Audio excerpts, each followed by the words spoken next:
हिमाचल प्रदेश विधानसभा का शीतकालीन सत्र चल रहा है। विपक्ष लगातार सरकार पर हमलावर है। पंचायत चुनाव का मुद्दा हो या फिर पेंशनरों की पेंशन समय पर ना आना हो, विपक्ष लगातार धरना प्रदर्शन कर रहा है। आज भी विपक्ष ने धरना प्रदर्शन से सदन से की शुरुआत से पहले धरना प्रदर्शन किया और उस धरना प्रदर्शन में सुखराम चौधरी जो कि विधायक हैं पांवटा से, वो भी थे। सर, आज भी आप प्रदर्शन कर रहे थे पेंशनरों की पेंशन के मुद्दे को लेकर, लेकिन बीच में ही कांग्रेस के विधायक भी आ गए और वो भी प्रदर्शन करने लग गए। ये इसके किस तरीके से देखते हैं? देखिए, आज भारतीय जनता पार्टी के सभी विधायक जो पूर्व कर्मचारी हैं, उनकी समय पर पेंशन नहीं मिल रही है, डीए की किस्त नहीं मिल रही है, मेडिकल के बिल उनके कई साल के पेंडिंग है। प्रदेश की सरकार उनकी सुध नहीं ले रही है।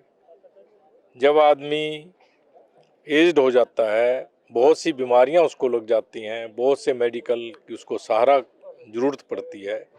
सरकार उस तरफ बिल्कुल ध्यान नहीं दे रही है। उस सरकार का ध्यान आकर्षित करने के लिए हमने पूर्व कर्मचारी और वर्तमान में जो कर्मचारी हैं, जो सरकार ने चुनाव के समय में उनसे कमिटमेंट की थी, उनको लेकर हमने धरना प्रदर्शन किया है। पर दुर्भाग्य है, कांग्रेस के विधायक भी वहां पर धरना प्रदर्शन के लिए आ गए, जबकि हमारे विधायक उससे 20 मिनट पहले बैठे थे। अगर उनको भी धरना प्रदर्शन करना था, ये लोकतंत्र है, सभी को अधिकार है, दूसरे गेट पे कर लेते। आपस में टकराव की स्थिति पैदा हो गई थी। हमारे जो विपक्ष के हमारे नेता हैं आदरणीय जयराम ठाकुर जी ने बीच में आकर का अपने विधायकों को समझाकर उस हादसे को टालने का प्रयास किया है। ये अच्छी बात नहीं है। अगर उन्होंने प्रदर्शन करना दूसरे गेट की तरफ कर लेते। बीच में आकर प्रदर्शन करना ये जो है अच्छी बात नहीं है। 1500 करोड़ रुपए के मुद्दे पर वो प्रदर्शन कर रहे थे कि बड़ी पहले प्रधानमंत्री जी आए, एरियल सर्वे किया, 1500 करोड़ रुपए की घोषणा की, लेकिन वो अभी तक हिमाचल सरकार को नहीं मिले हैं। देखिए, जहाँ तक आदरणीय प्रधानमंत्री परम श्री नरेंद्र मोदी जी की बात है, वो पैसे निश्चित रूप में आएंगे, इसमें कोई दो राय नहीं है। और समय समय पर भी केंद्र की सरकार हिमाचल प्रदेश की बहुत मदद करती है। बहुत सी स्कीमों के अंतर्गत पैसे आते हैं और वैसे भी एसडीआरएफ में, एनडीआरएफ में बहुत पैसा हिमाचल प्रदेश की सरकार को उन्होंने दिया है। परंतु हमारी प्रदेश की जो सरकार है, वो पैसा जहाँ पर लगना चाहिए वहाँ पैसा लगाती नहीं है। वो तनख्वाह पे, कर्मचारियों की तनख्वाह निकालने के लिए, एरियर देने के लिए अपने दूसरे खर्चों में खर्च करती है। ये परंपरा ठीक नहीं है। सरकार पहले हिसाब दे कि 4500 करोड़ का उन्होंने एक पैकेज घोषणा की थी, 307 करोड़ रुपये उसमें से खर्च गया, बाकी पैसा कहाँ गया? ये झूठी घोषणाएं प्रदेश की सरकार करती है। आम व्यक्ति, आम जनमानस हिमाचल प्रदेश का हताश और परेशान है इस सरकार से। इस प्रकार की जो कार्यप्रणाली, उससे सभी लोग परेशान है, हताश है, निराश है और बहुत जल्दी सरकार से हिमाचल प्रदेश के लोग छुटकारा चाहते हैं। पंचायत चुनावों को लेकर भी जिस तरीके से आपने भी विरोध किया, ये मुद्दा सदन में भी उठा कि जानबूझकर पंचायत चुनाव टाल रही है सरकार, आपको क्यों लगता है, क्या मंशा है सरकार की इसके पीछे? देखिए, सरकार बिल्कुल जानबूझकर इस मुद्दे को, ये पंचायत चुनाव को टालना चाहती है। सरकार ने जो प्राकृतिक आपदा एक्ट है अक्टूबर में लाई, उससे पहले ही सरकार की कई ऐसी नोटिफिकेशन है जो चुनाव को टालने के लिए है। और आज हिमाचल प्रदेश में जो है सारे स्कूल खुले हैं, आंगनवाड़ी केंद्र खुले हैं, पूरा काम चला है। चुनाव करवाने में कोई दिक्कत नहीं है, केवल बहाना है। मैं ये सोचता हूँ जो प्राकृतिक आपदा का एक्ट लाई है प्रदेश सरकार, वो केवल पंचायत चुनाव को टालने के लिए लाई है, बाकी इसका कोई मकसद नहीं है इस प्राकृतिक आपदा का एक्ट लाने में। इसलिए सरकार चुनाव से लड़ रही है कि उनको पता है कि हमने 3 साल में किया कुछ नहीं। हिमाचल प्रदेश के लोग बहुत नाराज हैं और पंचायत के चुनाव में जो है कांग्रेस समर्थक जो कैंडिडेट हैं उन पर अपना गुस्सा उतारेंगे।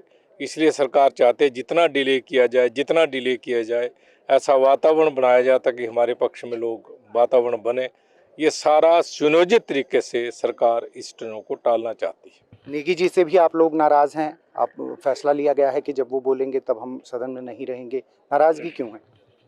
ये जहाँ तक आदरणीय जगत प्रकाश नेगी जी की बात है, जगत सिंह नेगी जी की, वो कई बार जो है इस तरह की बातें सदन में करते हैं जो व्यक्ति को चुभती हैं, तो उससे आदमी व्यक्तिगत रूप से आहत होता है।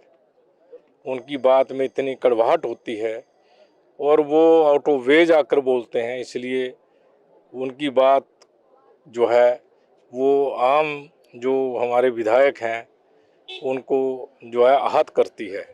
इसलिए तथ्यों पर नहीं बोलते, इधर उधर की बातें बोलते हैं, तो उससे असंतुष्ट हैं सारे विधायक विपक्ष के, इसलिए उसकी बात नहीं चुनना चाहते। हमने कल पिछले दिनों निर्णय लिया था उसकी बात न सुनने का। समय समय पर ये डिसीजन जो है हर दिन जो है अलग अलग निर्णय होते हैं प्रदेश के विपक्ष के, इसलिए जगत सिंह नेगी जी जो है परंपराएं, स्वस्थ परंपरा डालनी चाहिए, ये विरोध गतिरोध खत्म करना चाहिए और इस तरह से बयान देना जिससे एक व्यक्ति की भावनाएं आहत हो, ये बात नहीं करनी चाहिए। हम भी उनसे कहना चाहते हैं। सरकार कह रही है कि वो जश्न नहीं मना रही है बल्कि अपना विजन जनता के बीच ले जाएगी, जो 3 साल पूर्ण हो रहे हैं सरकार के, जो मंडी में जिसका आयोजन किया जा रहा है। देखिए, जहाँ तक जश्न मनाने की बात है, जब सरकार ने जो नोटिफिकेशन की जो बैठक हुई है मिनट्स ऑफ मीटिंग में, उसमें कहा कि हम जश्न मनाएंगे, हम इस 3 साल की सरकार का मंडी में मना रहे हैं जब सबसे ज़्यादा त्रासदी हुई है,